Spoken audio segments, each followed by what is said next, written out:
আমাদের আজকের কর্মসূচি ছিল যে প্রার্থীকে নিয়ে 5 গ্রাম অঞ্চল আমাদের ঘোরার, এবং আমরা 12টা পর্যন্ত ঘোরার পর প্রার্থী নমিনেশন ফাইল করবে এখান থেকে লোকজনকে নিয়ে গিয়ে আমরা সেই পরিস্থিতিতে আমরা মানে সমস্ত ব্যবস্থাপনা করলাম।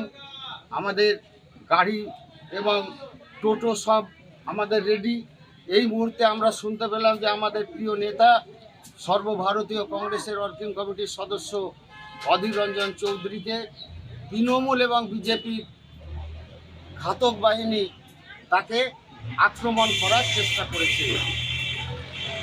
এই পরিস্থিতিতে আমরা যখন শুনলাম আমরা আমাদের প্রিয় নেতাকে আক্রমণ করার চেষ্টা করেছে এবং ধাক্কাধাক্কি করেছে, তাই আমরা আমাদের সমস্ত কর্মসূচি বাদ দিয়ে আমরা রাস্তা অবরোধ 40 মিনিট করার পর পুলিশের আশ্বাসে পুলিশ বলছে যে আমাদের ঊর্ধ্বতন কর্তৃপক্ষ এই ব্যাপারে তদন্ত ভিত্তি এবং যারা অধীর রঞ্জন চৌধুরীকে ধাক্কা মেরেছে তাদের আমরা ব্যবস্থা নিচ্ছি।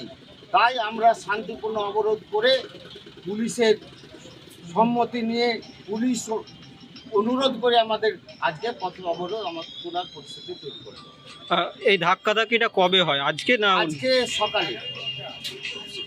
আমরা আরও বলতে চাই যে এর ব্যবস্থা যদি না হয় আগামী দিনে আমরা বৃহত্তর আন্দোলনে সামিল হব গোটা নবগ্রাম ব্লক এবং সারা মুর্শিদাবাদ জেলা জুড়ে।